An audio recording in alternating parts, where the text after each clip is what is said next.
Hi, booktube. Scott's annoying. It's the Discworld book tag. Woo! We've been tagged by Katja at her channel Read, Write, Create with Katja. I think that this is a great excuse for us to mention that there is a readathon of Going Postal, which I am the co-host of. This has been filmed before our first live stream, but it's probably going to go out about 12 hours after our live stream. Because we're organised. So if you haven't watched that, head on over to Katja's channel and watch that. Watch her version of this tag and start reading Going Postal if you're interested, because there's going to be another chat about it in a week's time. Woo! We're going to start off by tagging people because that's what we do. That's how we roll.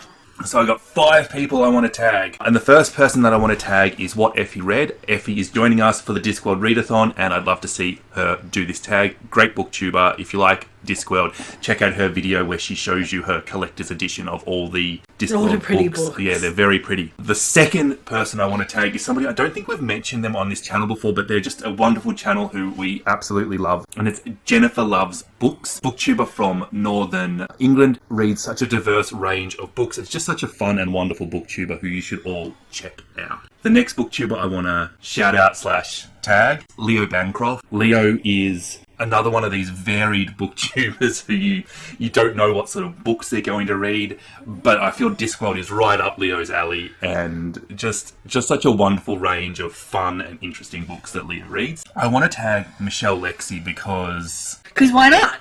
She said hi to us like 2 months ago, and we've watched every one of her videos since then, and she's just such an entertaining and wonderful booktuber that she's instantly gone from somebody I've never heard of to one of my absolute top favourite booktubers. If you haven't got on the Michelle Lexi train, check her out. And lastly, I want to tag Roz at Scully Dandling about the books, but I specifically want to put in a little cheeky request because Roz has in her family a member that I think would absolutely love Discworld and have opinions on it. You feel like this could be a collaborative effort. I'm tagging Roz, but I'm angling to sort of double tag Roz and her son Elf. You're tagging someone who doesn't have a channel. That's what you're doing. That's what I'm being extra cheeky.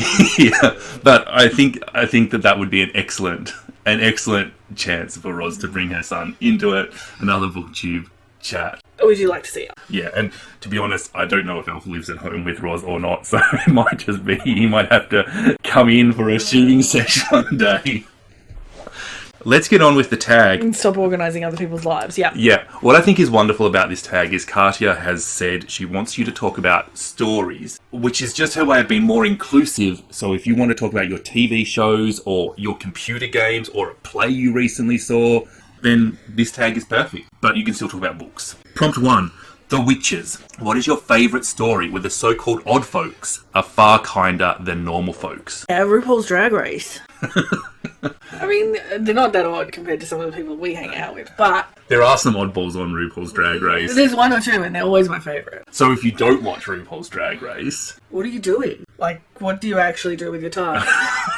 Because really, there's at least 2 seasons going at any given moment, and that's really the only TV we want. So it's essentially a talent show for drag queen. Yeah. But it's incredibly funny. It doesn't take itself seriously. It's got acting, it's got dancing, it does matter makeup. In the way that only drag does matter. Yeah. The way that it takes the piss out of itself and then takes the piss out of itself, taking the piss out of itself, and on repeat, I think is really good. I have gone for a book. I've gone for Unsettled Ground by Claire Fuller. I read this as part of the Woman's Prize, and I think this is such a wonderful and poignant book, and our main character, Janine, is such an oddball in society. She doesn't fit in with the societal expectations. She really sticks out, and she's persecuted because of it, which is horrible, because she's actually such a wonderful and nice person, and everybody else is like an average person, which is to say shit. Mm-hmm. Question 2. The City Watch. Your favourite police procedural or sleuthing story where the heroes create nearly as much drama as the villains. Well, this does not sound like books I read, but it does sound like Brooklyn Nine-Nine! Nine-Nine! This is over now, isn't it? We haven't finished watching the final season because we're stretching it out over as long as possible. How do you describe Brooklyn Nine-Nine? It's not serious. It's not serious. No. But it's very serious about not being serious. Yeah. I think if anyone has seen Andy Samberg's early work, Dick in a Box. The music videos with Justin Timberlake. Yeah.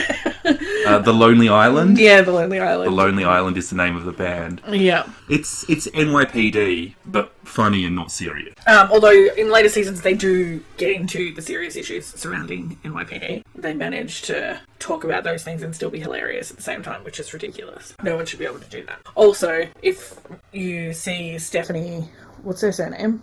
Benentez or something like that? I don't know. I always want to say Bellatrix, but that's not right. The character who plays Rosa, when you see her speak outside the show, your brain may explode. Mine did.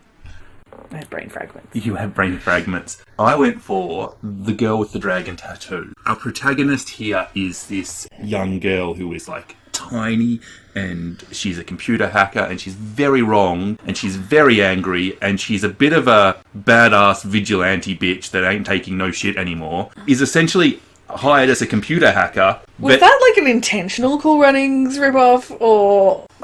I didn't intend to rip off Cool Runnings there. All I can remember from Cool Runnings is, "You dead, Sanka?" Yeah, man. What did I say? We'll insert the clip here. Okay. She's hired as like a computer hacker to help a journalist investigate some stuff, but she uncovers all of this horrible shit, and she essentially doesn't give a fuck about the correct procedure. She just wants justice for what she wants justice for. She makes it happen. She makes it, and it's a red hot mess. Yeah. Very entertaining. Don't expect to be... Coddled? I was going to say... Don't expect any sort of great work of literature. Oh, no. Do expect to be entertained. It's cathartic, though. I think everybody's probably heard of it, though. What is your favourite story that moves away from painting death as life's ultimate villain? I mean, Bill and Ted's Excellent Adventure, obviously. You mean Bogus Journey, yeah? Yeah. I mean, get your sequels right. Yeah, and I think he makes a reappearance in the third movie. Which is not good. Don't listen to Scott. It's all good. It's all good. Shut up. You don't know it. Okay. Maybe if you're watching it for the first time as a 15-year-old, it carries. You just don't understand it, obviously. It's obviously past your intellectual grasp. Bill and Ted is past my intellectual grasp.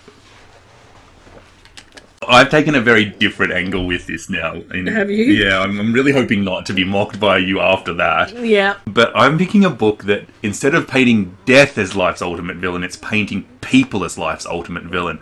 And that is A Fine Balance by Hidden Mystery. It is a historical fiction. That is taking the piss out of the question.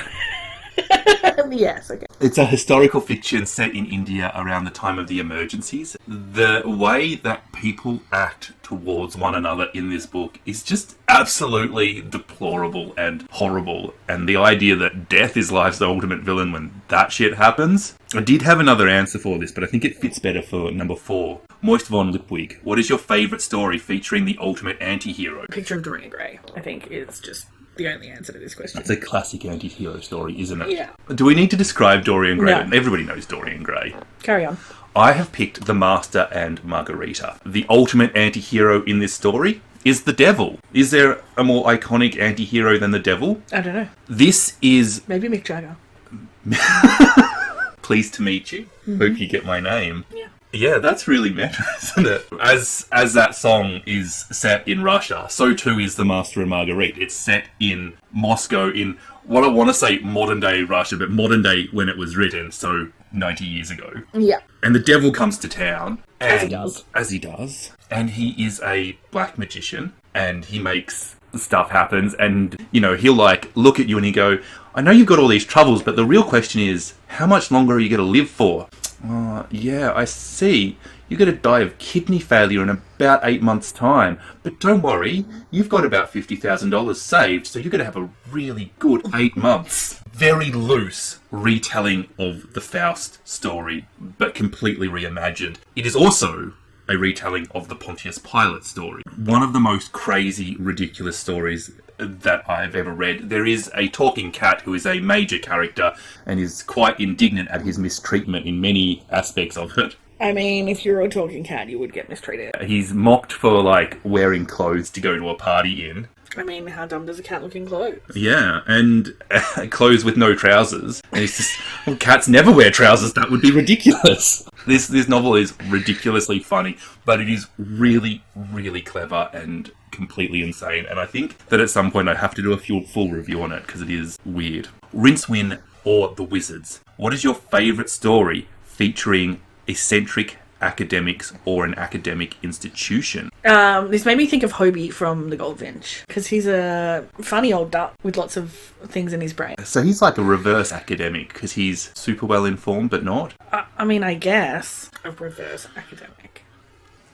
I'm going to go for a really controversial book for this one, and I've picked Disgrace by J.M. Kasaya, or Kutsi, or however the hell his name is pronounced. I think this is one of the most controversial or most divisive books out there. It really does remind me of Lolita in a weird way. It sounds horrible. It is horrible, but it's really well done. Our protagonist is a teacher at a university, and he is a bit of a lecherous, horrible person, and it examines the role of women and the role of black people in South African culture through the eyes of this aging white man. It sort of is almost a character assassination, and it's almost a redemption story, but it's not quite either, and that's kind of what's good about it. But at the same point, that kind of makes it feel icky. Yeah, okay. I really do compare it to Lolita in that sort of sense, because it's a character portrait of a villain that is uncomfortable. That is uncomfortable, yeah, exactly. Certainly it's a book that lots of people love and then lots of people just hate. Tiffany Akings and the Knack Mack Feegling. What is your favourite coming-of-age story? This made me think of the Emily of New Moon series. She eventually comes of age, I guess. But that's one of my favourite reads as a kid. This made me think of Eleanor Oliphant is Completely Fine. She's like the wrong age for a coming-of-age novel, but it's totally a coming-of-age novel. She's a 30-year-old alcoholic who has nobody in her life. She's clearly very depressed, and this is a story about how she finds herself and friendship. It's just a feel-good on the border of contemporary and literary. Super bleak for a feel-good. Just putting that out there. Lots of trigger warnings. It's a Scott feel-good. Yeah. Scott thinks it's a feel-good. Yeah, it made me feel good. Fucking weirdo. Trigger warnings: abuse, alcoholism, suicidal thoughts, pyromania, depression. All the things. Yeah. Discworld. What story has some of the best world-building elements you can think of? I recently read Binti, and I think that the world-building in that is super strong and super efficient. Often you think of world-building and you think of writers like Tolkien. I think of fantasy, like epic fantasy. Yeah, and they crap on for 18 pages describing the knot in a wooden chair, you know what I mean?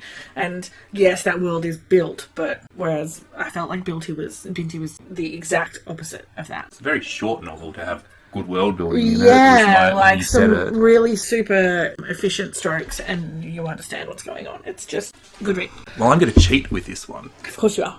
Because the prompt is Discworld. And I'm going to say Discworld because I honestly think that Terry Pratchett's world building is better than anybody else's. That is where Terry Pratchett hides a lot of his humour. I sent you a message yesterday because I was listening to an audiobook of Pyramids. Blow is a type of blowfish that can increase its size when it sees a predator to scare it off. To translate that into humans, that is the equivalent of expanding every cell in your body 2,000 times its original size, which is both very painful and very noisy. He never misses an opportunity to be silly, and his world building is just him putting in jokes that will probably come up in 7 books' time. Yeah. It's just wonderful, and if you want something that's not taking itself too seriously with its world building, I really recommend it. That's the end of the tag. Oh, it's done. Done. Make sure you check out all of those awesome channels that we tag, and Katja's channel, and check out the live streams for the Going Postal